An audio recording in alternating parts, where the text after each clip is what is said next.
Hello everyone and welcome to Film Companion South. I'm going to begin with a personal anecdote. In my school/college days, everyone in Chennai around me had the biggest crush on this actor called Amla. And you know this proverb called how time flies, right? So apparently some 27, 28 years have passed and now I'm sitting opposite her son, Akhil Akineni. Hi Akhil, sorry. That didn't sound creepy at all. Not at all. Yeah. So, but I just had to get that out, because it's just time really flies. Thank you for having me. Yeah, thanks. So tell me, Akhil, is it? I was looking you up on the web, and I came across this really weird bit. Very funny kind of thing where apparently they did a gender test when your mother was pregnant and they said she was going to have a girl. Then suddenly like a boy happened. The most affected person by this topic is my father. Really? Because he very badly wanted a girl. Okay. And he keeps saying as a joke. Apparently the doctor said that I was going to be a girl and he says that I crossed my legs. He had bought frocks, mini small skirts and clothing for a girl and booked my return ticket. I don't know if everyone knows this, on Nikita. I was born in the US. Coming back was on Nikita. And only in the delivery room did he get to know that it was me. So it's a joke we tell today, till today. You still speak about it? Yeah, all the time. It's a joke my dad loves to tell everyone. Okay, He's the daughter I never had. Okay. Would your dad feel happier if I called you Nikita during the interview? Maybe he'll have a good laugh at least. And now you've grown up to be this boy who's now the most eligible bachelor. So I don't know about in person, but apparently in the film I will be. Yeah. So that's like a sly way of kind of taking you there, right? Romantic films are a dime a dozen. Yeah. We keep making them all the time. Yes. What is the one thing about this movie that said, of course, there are many reasons for saying yes to a film, which is the packaging, who's here, who's there, who's doing this, who's doing that, etc. I'm just talking about the soul of the film. Yes. What is the one thing that made you say, I need to do this? So your very question that romantic films are a dime a dozen is the very first thought I had when I got to know that Mr. Allu Arvind is sending me a script which is a rom-com in that genre. Right. I was like, oh, another love story. No, just another love story. But when I heard it, it's not just a love story. There are many intricate details that my director Bhaskar is dealing with. And I think only a man of his age, with all the experience that he's had in terms of his love life and marriage and so on, has gotten into some underlying details that many couples don't really look into. He's gone into a depth where I don't think many people go into. Right. Apart from a shallow love story, he has gone way into the intricate details of relationships, which really excited me. Right. So if you ask me, is it between a girl and a boy? It's not. This film deals with all the aspects of a relationship, marriage. Every person who's been in a relationship, who wants to get married, would love to see this film, is what I'm thinking. Okay. And that's what excited me about it. It's not just a love story. Okay. For me, I did not want to do another film which is just dealing with two people falling in love and then problems between them and those problems being solved, which is typically your regular love story. Right. I didn't want to do another film like that. Okay. I did a film previously like that, Yeah. and I enjoyed that film. While as an actor I wanted to grow and progress, I needed something more. Right. And Bhaskar gave me that. Definitely. I was very, very pleasantly surprised when I heard the film. What is the flavor of love story that works in Telugu cinema today? Because in the recent past you have something like Pelli Chuplu kind of working. Absolutely. Then you have something like Uppena, which is told in a more traditional Telugu mainstream language. I really like that movie very much. I do believe that like every maybe 20 years or so, tastes change, right? For example, like a Devadasu, for instance, when if your grandfather's Devadasu were released today, they would say it's too slow or it's too weepy or something like that. So what is the love story that works today? Sir, my answer is very simple to this. It might be way too simple, but I think that trying to analyze what works is the biggest mistake most people do. Right.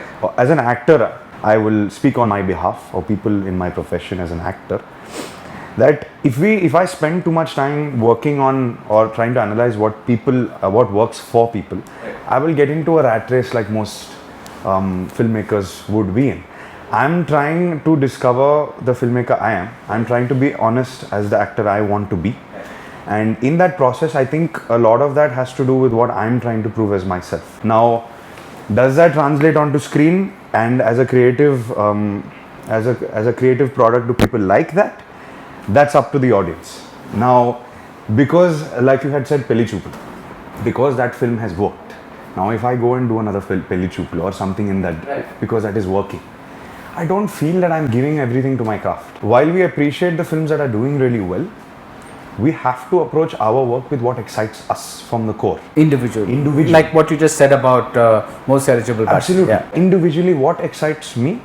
Because if it doesn't excite me individually, I'm not going to be able to give my 100% to it. I'm not going to be able to bring that product to life. Right.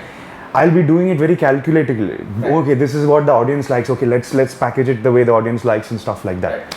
So I'm trying here to excite myself so I can give my all to the film. I'm trying to find a product like that. Right. And that's the way I can put it to you, as simple as I can. Okay, so let's assume that, you know, your father's Geetanjali was a very iconic love story of its time. Let's say like somebody's putting together a package and say we'll remake Geetanjali with Akhil. It's come to me. It's come to you? You're serious about this? In the sense, there have been 2 or 3 different opportunities. Why didn't you want to do that? There are some films that have. It's not about the money it made at that time. It's not about that. Some films are just so iconic and they have been imprinted in. See, like the first thing you said to me was Shiva or Geetanjali when we spoke about my father. And these films, if I go and remake them, I better be well prepared. I mean, I better have my socks up. I better be on my guard. I better think it through 100 times and get the script bang on. Otherwise, I'm going to be. There's nothing good that can come out of it because it's already that great. Right. If you know what I mean. So I stay away from such iconic films. Yes, if we announce a film like that, maybe we would be able to get a bit of hype. But living up to that sort of legacy that the film has left behind is very difficult. And I don't think it's. If you ask me, I don't think it's possible. I could only ruin it. I couldn't better it. So that's why I try and stay away from it unless I'm fully convinced. And most of the time, I'm 99% not convinced. Okay. You're a 1%er, right? It's like you're born in this famous family. Things have come to you on a platter, so to speak, and it's like you know, there's a lot of privilege that in your life, and I'm just being very matter of fact about this because you can't deny it, and there's no reason to deny it. Absolutely. When you did your first film, and when it did not, Akhil, and when it did not do well, did it absolutely crush you? Or are you the kind of person who says, listen, I've been very blessed, I've been given a lot, so this is something that's kind of, you know, I have to take in my stride. What kind of person are you? Coming to the question, was I crushed? I was definitely crushed. I was a boy who put in his life and soul into that film, and it did not just not do well, it was a disaster, if you have to speak frankly. And I went into my black hole, but I had to come out of it, and to come out of it, I took it upon myself to come out stronger. I channelized all that frustration and disappointment towards making a better film the next time, towards putting in more and understanding why I failed and how to succeed the next time. You know, all of these were a part and parcel of me coming out of that film. Right. Growing up in a film family, like you had just mentioned, I definitely understand that failure is a part and parcel of films. Right. It is a public failure that we experience, in fact. And I'm very well aware of that, and I've accepted that completely. And I'm not someone who will be like, okay, just because I failed, I'm in a film family, I'm going to get another chance anyway. That's definitely not how I deal with it. Because I'm an all-in, all-out sort of guy, I like to dive in deep. I definitely get hurt, but my mom and dad have always encouraged, since the time I was a little boy. Playing sports was a big part of my life, and losing a game is a very normal thing in sports. That helped me cope with a lot of this. And coming to the more adult problems, films is, you know, the success rate and failure rate. You can only take it in your stride and understand what you did wrong and try and better it the next time.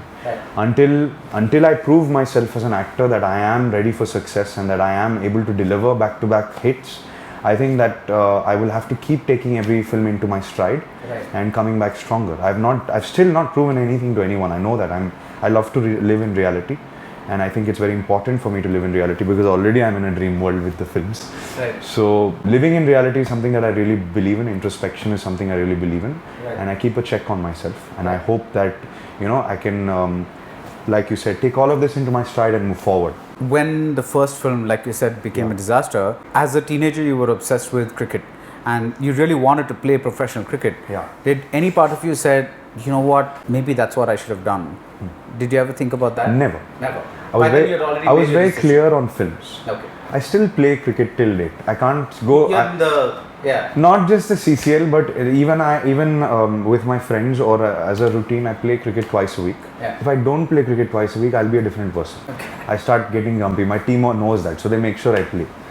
But what I'm trying to say is, there's no way that one failure can set me back. Yeah. There's no way that one failure. Then that means you're not prepared for films. Right.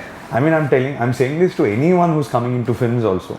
Whether you have backing or you don't have backing. The important thing is that you know that it's not about one film. Right. It takes time to build a career, and you have to be patient, you have to be very strong, you have to understand that no one becomes a star overnight. You have to give it your all for a long time before you can ever think that, okay, it's time to relax a little, I've made it. Okay. And I'm not even close to that situation, and I'm very well aware of that. So it'll take way more than one disaster to sort of tell me, okay, this is not right for me. I'll never be in that spot. I know that I'll give it everything for a long time. In the film industry, there is this famous phrase called pulse of the audience, right? Yeah. Like people say, they try to explain why a film worked because it hit the pulse of the audience or whatever it is. Yes. But today when you look back at Hello, Majnu and Akhil, Yes. do you introspect and say, okay, this is Definitely. what went wrong with Hero, with Majnu, this is what went wrong with Hello, this is what went wrong with, what is your analysis? So you can analyze. Definitely, I do sit and analyze after the film. I analyze my performance, and then I analyze what the film, how the film fared, and why it didn't fare as well as I would have wanted it to, and all of that. And I take opinions. You get blinded by the effort that you're putting into the film at the moment when you're going through the process of the film. Once you pick a subject and you believe in it, you're going to give it your all.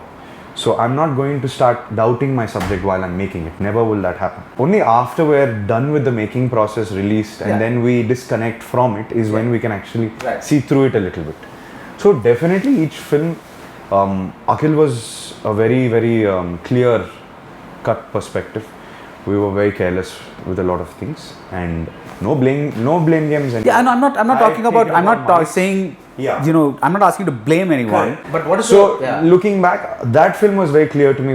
We took a lot of things for granted, and like you didn't work we as were hard as very ambitious, and we didn't realize the gravity of that ambitiousness. Okay. If that much ambition requires a lot more prep time, a lot more this thing. It's not that everyone didn't work hard. Everyone worked hard. It's just that we didn't understand the gravity of our ambition, and we were not able to match up to our ambition. That is the simplest way to put it. Hello and Mr. Majnu were far better in terms of the planning, in terms of the execution. Creatively, at a level that we would have wanted them to work, maybe they didn't work. And each film has its individual analysis that I've done. And I've taken a lot of opinions from other people and I've digested them, and I'm now able to see what they're trying to say. At the point I was not able to see. Right. And after disconnected from the film, I do see what a lot of people were saying, and I do agree with the audience and understand why it didn't fare as well as I would have wanted it to. You said once that the character that you played in Hello is closest to who you are in real life. What is Akhil Akineni like in real life? Are you a very introspective person? I mean, I don't like to talk about myself too much, but I'd like to think that I am. I think it's important. On a serious note, I think that without introspection, we don't find ways to move forward. Right. We get very stagnant as people, and I feel that I do make it a point to go about that process. I believe very, very, very strongly that I can only be the best version of myself. Right. Now, it's very easy to say I'm going to be the best actor eventually, or the best this or best that. living in comparison with other people is a very unhealthy way of living, is what I feel. It's a very unhealthy way of life if you're constantly comparing yourself to another person. I'm at least trying to be the best version of myself. Right. And for that I need to move forward constantly, constant progress as a person, and for that I need to introspect. Okay. So this is very important to me. So when you introspect, do you think that maybe you needed to prepare yourself a little more before you entered the film industry? Definitely. Okay. I feel that at the time I had prepared myself in the dance, in the fight, I had gone to my acting school, all of that. But maybe the mental maturity of, compared from a 21 to a 25-year-old in a man is a lot. If you compare a 21 to a 25-year-old, definitely there will be a certain amount of mental maturity. Physically you might look a little more mature, but mentally I'm saying a lot more. Yeah. Maybe it would have helped, but then again you are who you are today because of your past, and I don't have any regrets. I like to stay positive about things, so I've taken, like we were saying, things in my stride, and now I'm trying to move forward as fast as I can. Do you have any memories of Sisindri at all? Zero. Come on, when I started I was 9 months old, and when it ended when I was about 15. Other than the pictures, you have nothing? No, nothing. Literally, you don't remember being on the sets, nothing at all? Nothing at all. Okay. All I remember was when I was about 3 or 4 years old, I used to sit and watch it a lot. I used to say it's my favorite movie, but I had no memory of it at all, other than what my mom and dad have told me. When I interviewed your brother Chaitanya, he was speaking about the lockdown and how kind of made him go away from social media and start actually reading about the things that interested him, and how he changed as a person. And how did the lockdown, like, did it affect you? Massive. And how? Okay. It changed my life. I have to speak openly about it. The impact that the lockdown itself had on me, I mean, it has changed my life. I think 5-10 years of progress has happened for me. Okay. And why I'm able to say that confidently is that before the lockdown happened, I was not taking a moment to think. I was always on the run. Life was on the run, whether it be my personal life or my professional life. We were like running, trying to achieve something, run. And it all boils down to the introspection again. I had time, undivided attention of mine was on myself. I had alone time. Right. Of course, along with my family, I live with mom and dad, but I had time to think, what am I doing? Why am I trying to do this? All of these questions that we don't really have the time or think to ask ourselves during the time when life is moving very fast. Right. So I had that time, and it was a life-changing experience for me. In fact, Swami Sharma, I wore an Ayappa Mala. Even though you couldn't go, actually. Yes, Yeah. I couldn't go, but I did it here anyway. Okay. And I took a decision to wear it here anyway. Okay. You know, I'm not talking about the mala itself, the experience of connecting with yourself, Right. and trying to understand what your purpose is. You don't have to go 20 years, 30 years down the line. Even if it's like, what are you trying to do now? Right. Eventually, what do you want to become? Chalk out a plan, have some sort of perspective on life, and be clear about yourself and be honest with yourself, internally at least. So I had the opportunity to do all of this, and it really gave me a lot of inner peace, and that started reflecting on the person that I am again. I feel that I progressed a lot mentally, and I know that I'm able to positively present the best version of myself, at least when it comes to work and my personal life. Okay, forget your personal life, but Yeah. let's just say work. Yeah. What are you saying now? Like now, let's say a big director comes to you, but you're not really crazy about the script. Yeah. You would say no? Yeah. Okay, so earlier you would have said yes. Calculations, chasing a certain goal, Right. and blindly running after it. Okay. Doing anything at any cost to achieve that goal, Right. but at the same time sometimes being a little dishonest with yourself. Is this really what you want to do? Is your heart really there? As in, is this film really what you want to do? Yeah. Okay, yeah. Is this film really what you want to do, or are you calculating a certain stardom or something like that? Right. Are you trying to be safe? Thoughts like this. Because taking a decision against, say, what you have just possibly, if a big director has come to me, saying no to a big director is a big decision. You Yeah. have to have the the guts and the strength from inside to say no, this is not what I want. Right. You know, no disrespect to that man, but that script might not be what you want to do. Right.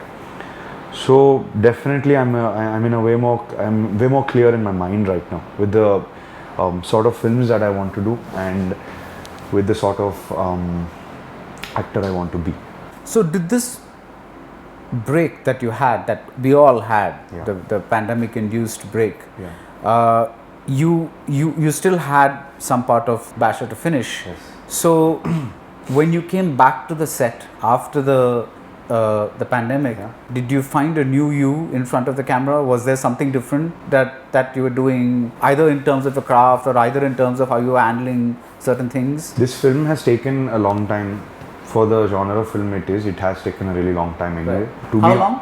About 2 years. 2 years, okay. And yes, the pandemic has something to do with it, but there were delays anyway from our side. Right.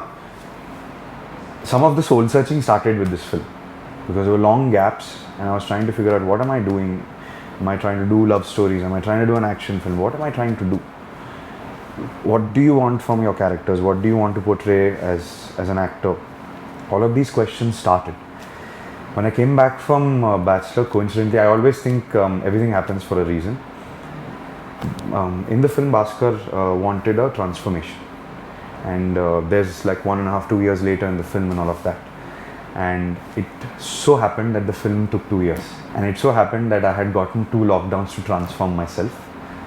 And suddenly I started looking like a different person and moving like a different person. And when we see on screen today, I definitely, you will see for yourself when you see the film, two completely different characters.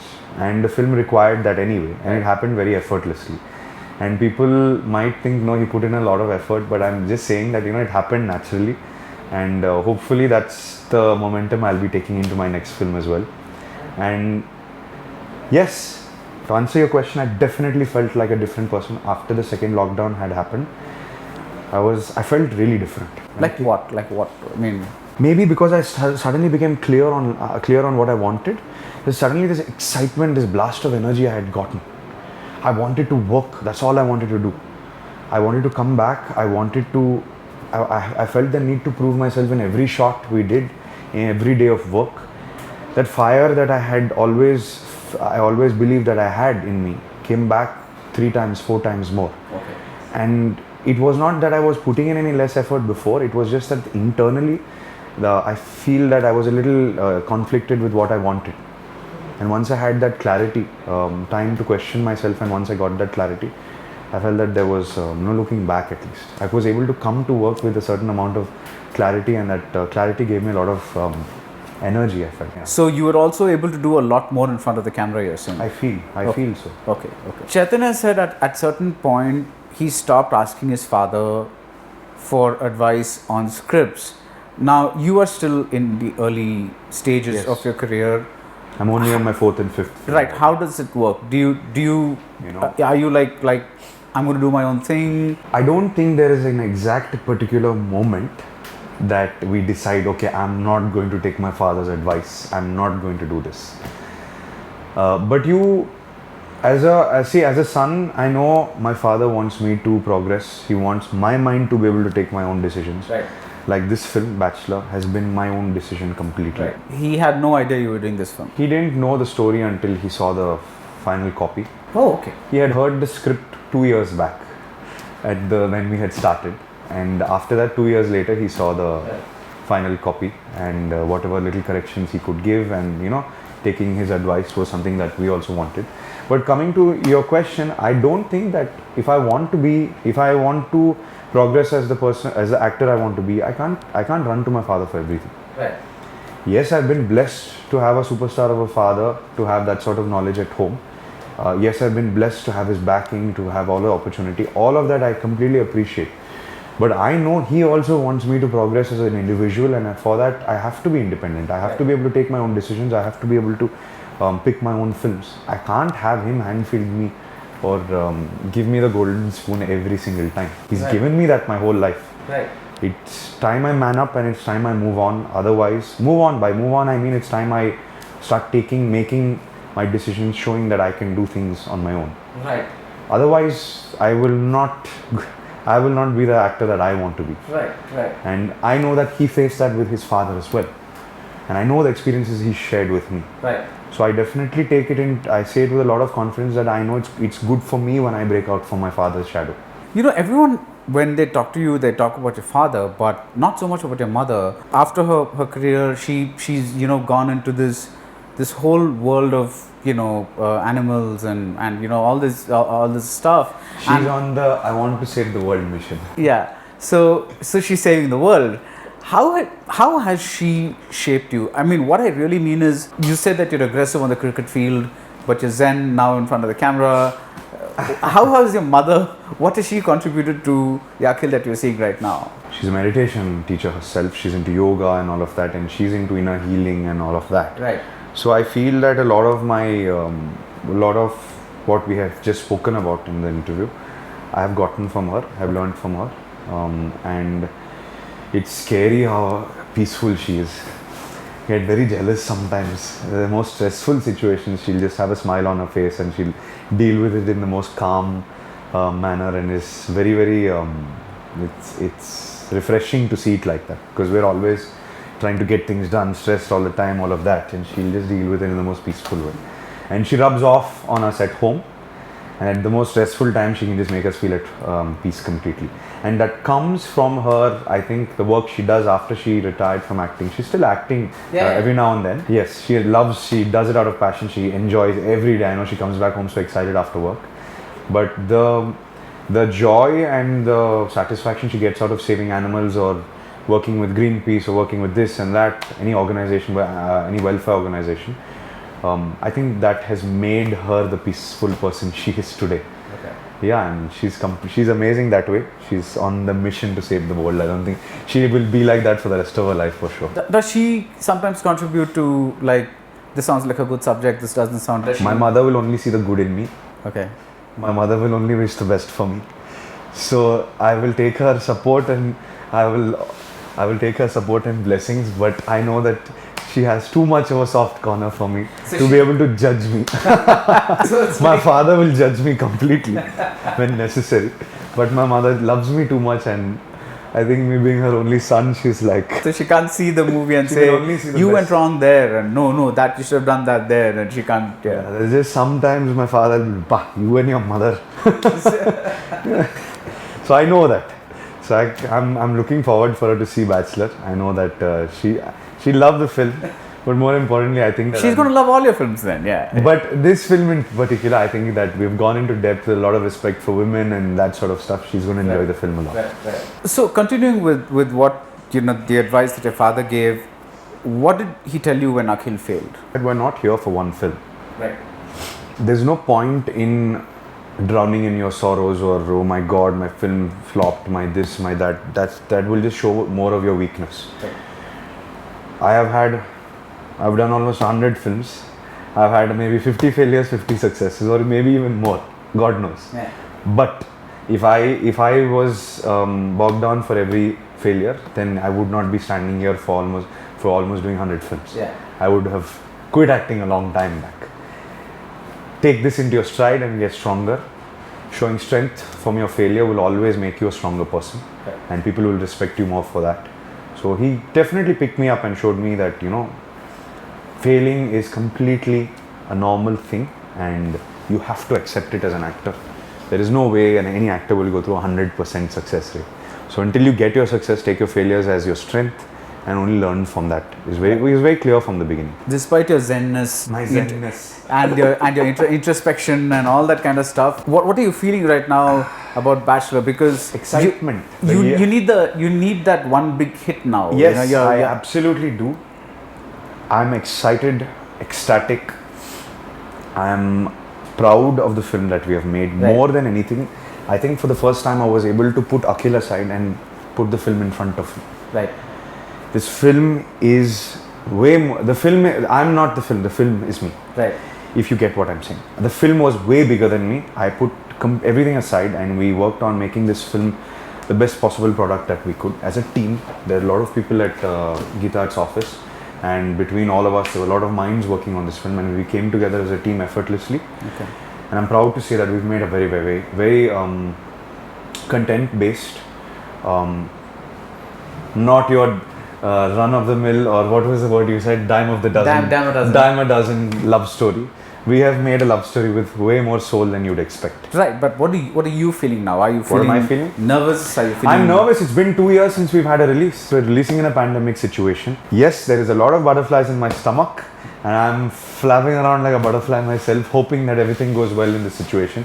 Of course, my brother's film Love Story gave us a lot of hope and joy, showing us that the audience are ready to come out. Right. The figures that it showed on the first day, with the 50% occupancy, is phenomenal. Right. It is an absolute blockbuster Yeah. on a normal day. So I'd like to congratulate them and firstly thank them for showing us the way. We now as a team are coming all guns blazing for 15, Yeah. and we know that we have a good shot at making a very, very, very good impact on that opening weekend itself. But I'm very nervous, I'll be honest. Yeah. I'm very nervous. It's been a long time since a theatre release, Yeah, yeah, and we have to live in reality. We are in a pandemic situation. yeah. Nothing is guaranteed in films as it is, and in this situation we can only hope for the best. You trained at the Lee Strasberg Institute, which is one of the most legendary acting schools ever. I'm very curious because I've heard a lot of people going there. How do they train an actor? I mean, give me a sample about how they train you as an actor. Is it the method? Is that what they teach? So essentially, Lee Strasberg teaches method acting, Right. and method acting has a process to prepare you, Yeah. sense of memory, and your preparation before you start a scene. So your breathing techniques, Yeah. getting in tune with your body. There is an actual 45-minute process or a 25-minute, depending on the time you can put in before you start acting, all of that. That is the actual method that they teach you there. But the crux of method acting, if you ask me, after doing courses on it and after studying it for 2-3 years, ideally you're looking at trying to portray the character as real as possible. Right. So, putting that aside, when you come into cinematic world, when you're coming to commercial movies, now it is your job to do a lot of things that a real person wouldn't be doing. Okay, first I have to dance. Yeah. Why would you break out into a dance in real life? Yeah. Why would you suddenly start beating up people, or why would you suddenly have a parkour sequence or something like that? Which are all cinematic liberties we take to create a cinematic universe that we're trying to do. Yeah. Now, amongst all of that, at least the intricate scenes, when you're trying to do an emotional scene, when you're trying to do your acting, apart from all the choreographed stuff, you can at least approach the character as real as possible. Try and feel it from inside. Right. Method acting is all about feeling it from inside. You have to feel it. That sense of memory is, if you're crying in a scene, you better be crying. That is method acting. You're not putting glycerin.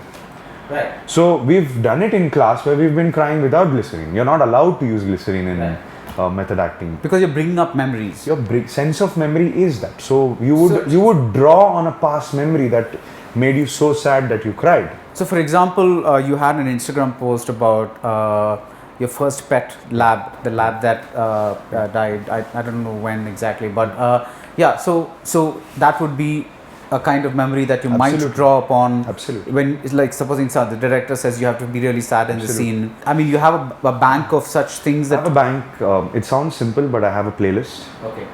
I have a playlist of only 3 or 4 songs, and they'll never change, I think. What These are those songs? are very personal. Okay. Very personal. Some of them I can play them to you. These songs are not necessarily, they don't have lyrics. They're not to actually hear the music. These help me tune into a zone, Right. cut out everything else, and they stimulate my mind as I would want to be before approaching a scene. Right. And while I am doing my makeup, getting ready for the shot, all of that, I try and imply the sense of memory technique that we learned. And whatever mood the scene requires me to be in, I try and get into it before. Right. I find that telling the dialogues becomes a lot easier. Yeah.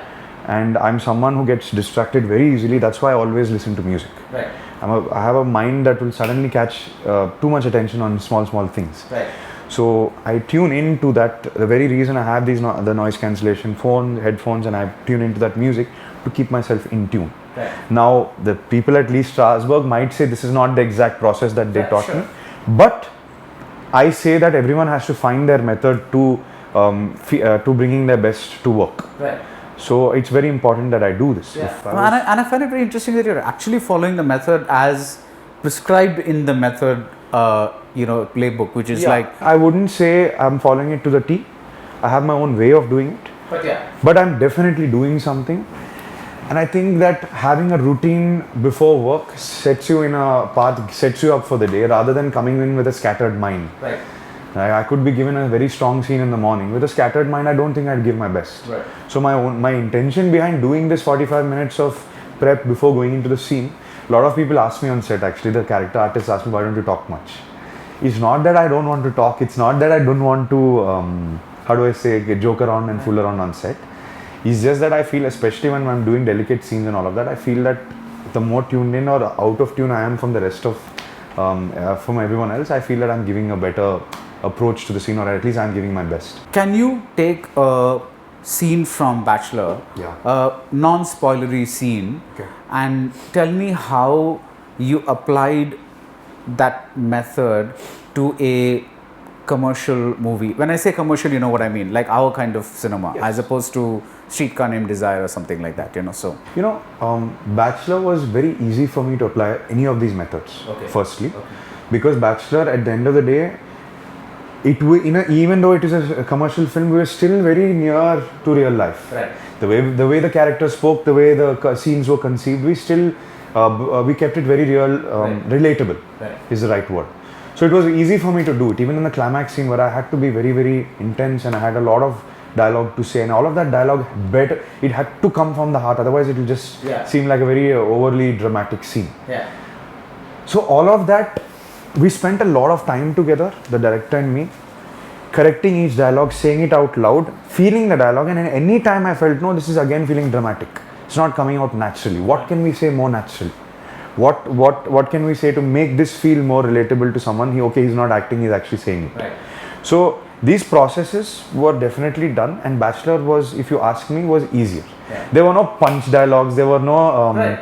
there were no typical commercial acting, and I have to give credit to my director for that. Sure, but can you just tell me a place where you applied the. For the comedy scenes, I keep myself talking, I keep myself interacting with everyone. On the set? On the sets, I try and go and make an effort in the morning. I specifically speak around, try and smile a little more. I try and behave in a little more jovial, that sort of manner. Okay. When I'm doing the interval scenes or the climax scenes which were on the more intense side or which required me to be a little more in depth, I definitely cut off from people. Right. That's where my headphones come in. Yeah. It's a very simple process, but it just cuts me off from people and it's helped me stay in tune. It's not simple actually, and thank you for sharing that, because I've always wondered, like I know what the method is, and I've read about Stanislavski and Strasberg and Stella Adler and all these people, but somehow when people say that they do it here, I've never been able to relate. Like, how would you apply that process to a little more thing? So I think you explained it a little break well. It down even more simply, I would be in my vanity van. I'd be doing my makeup. I'd be getting ready for the shot. After that, I would literally stretch. Yeah. I would literally, what they have taught there, I would do my own version of stretching, free my body up, and get warmed up and feel very at ease, and then play my playlist, get in tune. What am I about to approach? What is my scene? Okay, I'm going to be having an argument with this girl, and the argument is this. Tune myself in and then just go. It's a matter of 20-25 minutes of effort. Right. And it's just not even that much of effort. But that small effort, I feel, keeps me in tune with the scene and keeps me in tune with what I'm trying to achieve that day. Right. So why do you think this did not work to the extent that it did in Bachelor in the earlier films? Because even in the earlier films, you were trying this out a bit, right? Trying. Yeah. So why do you think it's worked in Bachelor but not so much earlier? No, I'm talking about the content itself. Okay, because it lent itself to... The content and the scenes itself were too real. There was nothing overly cinematic about it. Right. When we were doing it also, like if there was a scene where the family were going for typical pilli choopul, going for to see a girl that we might possible that I'll get married to, and that scene was conceived as I remember, like as a real family would go visit a girl's house, and exchange gifts and say hi to each other. The scene was actually conceived like that. Yeah. Nothing more cinematic. Yeah. So it felt very real. When we were doing it, it felt very real. The dialogues were like very natural. Didn't really have to try that hard. And we had made a decision also, Bhaskar and I had made a decision that let us remove the heroic body language. Let us have no body language. Right. Let us walk like a normal boy would walk. Right. So all of that came in, and the content supported me to try a little bit of method acting. Maybe. Yeah, and I also was reminded of one thing when you said that, when you and Bhaskar were discussing this, and you said this, no, this looks very dramatic, this dialogue sounds very dramatic. Yeah. Once Shabana Azmi said this thing that had never struck me till then, till I heard her say that, because she said the most difficult thing about acting is practicing a scene and a line 100 times and then being in front of a camera and being able to say it as if you're saying it for the very first time spontaneously. Obviously that rehearsal happens in this and that, but the effort to make that unrehearsed as if it's spontaneously erupting from you, I think that's I feel over rehearsing is a problem. Right. Because usually itself on set, the first 3, 4, 5 takes are like magic. There's something magical about them that everything, unless something from the other side, another actor or the choreography doesn't work, but the performance wise there's a certain honesty that comes out in the first 3, 4 takes. Right. And we keep discussing that, even Bhaskar and we keep discussing that. The more we go at it, the more mechanical it becomes. Right. And over rehearsing was something that we did. Initially I also was doing that. But then we took a conscious decision that let's not over rehearse. Let us at least check the dialogues, because we're trying to make the dialogue seem as natural as possible. Right. Let's run through the dialogues, get the vibe of the scene, understand if anything is looking a little dramatic, let us make it more natural, relatable, and that's about it. But we didn't go into over rehearsing with all the actors, rehearse too much and all of that. Right. We made sure everyone is prepped for the scene, well equipped for the scene, but the actual action happened only on set. So which means that you would never do a David Fincher movie. So take 97, so that doesn't what I just said doesn't justify, because we did more than 30 takes sometimes. Definitely 30-40 takes happened on this set. Okay. It happened. You could end up doing, sometimes we wouldn't even understand. The simplest coffee sip was taking 20 takes just to get the choreography right or something like that. Right. It happens. Yeah. You have Pooja Hegde opposite you, and I don't know what her process is, but when you have this particular thing, does it sometimes take some time to create a screen rapport with the person who probably does it a little differently? I think Pooja and I made an effort to get comfortable with each other. We made that effort on sets. We had lunches. We spoke to each other about characters and all of that, about work. And she's a thorough professional. Right. So from my aspect, when it came to gelling with her on screen, in fact, I know she's giving everything she has in her take. She took this character upon herself because it was one of her best characters. From what she's told me, it's her one of her strongest characters that she's got, and she took that upon herself. She wants to deliver, and she wants this to be one of her most memorable characters. Right. So I could see a certain fire coming from her, which always positively charged me up as well. Yeah. I know she's coming with the fire. I know she wants to nail this character. I know that a lot of the scenes she was dominating me as a character. Right. And that gave me more, it charged me up more. Any actor wants to perform. Right. And it's a very healthy competition that comes up, and that competition is not a competition, it's a chemistry that builds. Right. Eventually it becomes the chemistry. Right. And I feel that Pooja and I, at the end of it, if you ask me today, we had great chemistry, and I am saying that confidently because we felt every scene that we did, we were doing it interactively. We made sure that it wasn't just a half take. We wanted it. I know so many times when I felt I nailed it, she wanted to do another take. I wanted to do another take when she was okay with it. That kept us going. Okay. Which I really respect, and I keep saying this a lot also, that she's a really hardworking girl. She's working so much, doing so many films, but she brought her best to this character for sure. Right. Do you work on one film at a time, right? Well, I want to do more than that, but it's not happening. Right. The reason being, say for example, Bachelor's look had gotten committed. I was in this IT geeky look for the first half, and I couldn't do any other film. No one wanted to do a film with me, I think, after that. Right. And then the transformation had finally happened, and then Agent was signed. Yeah. and I had to finish. Is that why you're wearing the? If you see, my hair is really long right now, Yeah. and yeah, it's grown out like a lot, and that's the reason I'm sort of just trying to look like at least like Bachelor right now. Is one of those things that just came by and said, "Oh, this is a great story," or was it a conscious? Like, I need to change my image a little. I need to explore another It was side a of. conscious decision made with a lot of thought, Okay. and like I said, soul searching that happened. The momentum of Bachelor's second half took me into Agent. So the script came to you though, and you said, "I want to do it," or did you ask people that I want such a script? No, the director and me have been talking for a while now, Okay. So. and he understood me. Right. I don't think many people have understood me the way he has. Not taking anything away from anyone else, Right. but he really dug deep into me, Right. and dug really deep into me, pushed me as a person.